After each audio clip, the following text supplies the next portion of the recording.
देवी का बोल सच्चे दरबार की जय। जयकारा महागौरी माता का बोल सच्चे दरबार की जय। जयकारा माता भद्रकाली का बोल सच्चे दरबार की जय। 10वां अध्याय शुंभ का वध एवं ध्यान। मैं मस्तक पर अर्धचंद्र धारण करने वाली शिव शक्ति स्वरूपा भगवती कामेश्वरी का हृदय में चिंतन करता हूँ।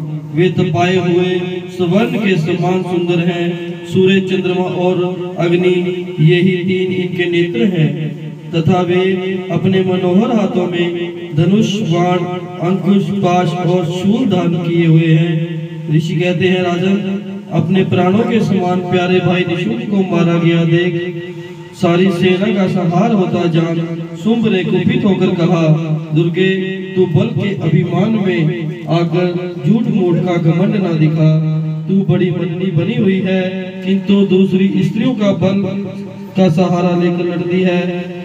देवी बोली, ओ दुष्ट, मैं अकेली ही हूँ। इस संसार में मेरे सिवा दूसरा है ही कौन? देख, ये मेरी ही विभूतियां हैं, अंत मुझ में ही प्रवेश कर रही हैं। तदंतर ब्रह्माणी आदि समस्त देवियां अंबिका के देवी के शरीर से जिस प्रकार प्रकट हुई वह लीन हो गई। उस समय केवल अंबिका देवी ही रह गई। देवी बोली, मैं अपनी ऐश्वर्य शक्तियों से अनेक रूपों में यहाँ उपस्थित हुई हूँ। उन सब रूपों को मैंने समेट लिया है। अब अकेली ही युद्ध में खड़ी हूँ, तुम भी स्थिर हो जाओ। ऋषि कहते हैं, तदंतर देवी और शुंभ दोनों में दो देवताओं और दानवों को देखते ही देखते भयंकर युद्ध छिड़ गया। बाणों की वर्षा तथा तीखे शस्त्रों के द्वारा एवं दारुण अस्त्रों के प्रहार के कारण उन देवी का युद्ध सब लोगों के लिए बड़े भयानक प्रतीत हुआ। उस समय अंबिका देवी ने जो सैकड़ों दिव्य अस्त्र छोड़े, उन्हें दैत्यराज शुंभ ने उनके निवारक अस्त्रों द्वारा काट दिया। इसी प्रकार शुंभ ने भी जो दिव्य अस्त्र चलाए, उन्हें परमेश्वरी ने भयंकर हुंकार शब्द के मात्र उच्चारण से खिलवाड़ में ही नष्ट कर दिया। तब उस असुर ने सैकड़ों बाणों से देवी को छादित करने की कोशिश की। यह देख क्रोध में भरी हुई देवी ने भी बाण मारकर उसका धनुष काट दिया। धनुष कट जाने पर फिर दैत्यराज ने शक्ति हाथ में ली, किंतु देवी के चक्कर से उसके हाथ की शक्ति को भी काट गिराया।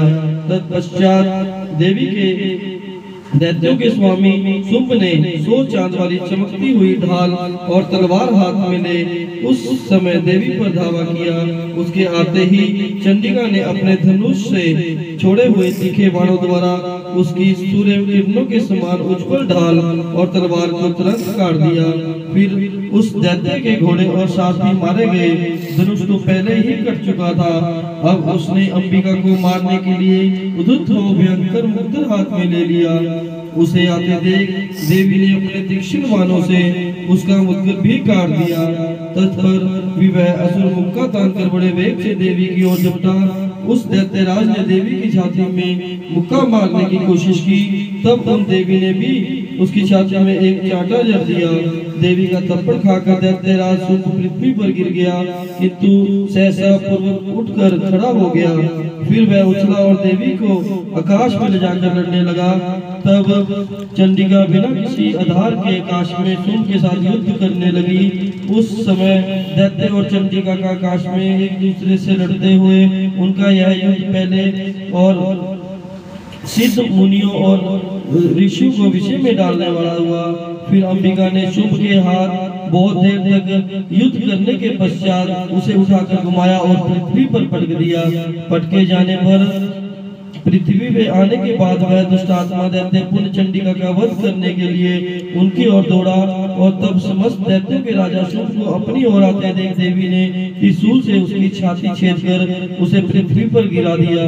देवी के शूल की धार से घायल होने पर उसके प्राण फिर उड़ गए और वह समुद्रों, द्वीपों तथा पर्वतों सहित समूची पृथ्वी को कंपाता हुआ भूमि पर गिर गया। तदंतर उस दुरात्मा के मारे जाने पर संपूर्ण जगत प्रसन्न एवं पूर्ण स्वस्थ हो गया तथा आकाश स्वच्छ दिखाई देने लगा। पहले जो उत्पात सूचक मेघ और उल्कापात होते थे वह सब शांत हो गए तथा उस दैत्य के मारे जाने पर नदियां भी ठीक मार्ग से बहने लगी। उस समय शुंभ की मृत्यु के बाद संपूर्ण देवता हृदय हमर से भर गए और गंधर्व मधुर गीत गाने लगे। दूसरे गंधर्व बाजे बजाने लगे और अप्सराएं नाचने लगी। पवित्र वायु बहने लगी, सूर्य की प्रभा उत्तम हो गई, अग्निशाला की बुझी हुई आग अपने आप प्रज्वलित हो उठी तथा संपूर्ण दिशाओं के भयंकर शब्द शांत हो गए। इस प्रकार श्री मार्कंडेय पुराण में सार्वजनिक मनवंतर की कथा के अंतर्गत देवी महात्मा में शुभ वध नामक 10वां अध्याय संपूर्ण हुआ। बोलो सच्चे दरबार की जय। जयकारा महागौरी का बोल सच्चे दरबार की जय। जयकारा माता भद्रकाली का बोल सच्चे दरबार की जय। मणि माजरा कालका गद्दी की जय।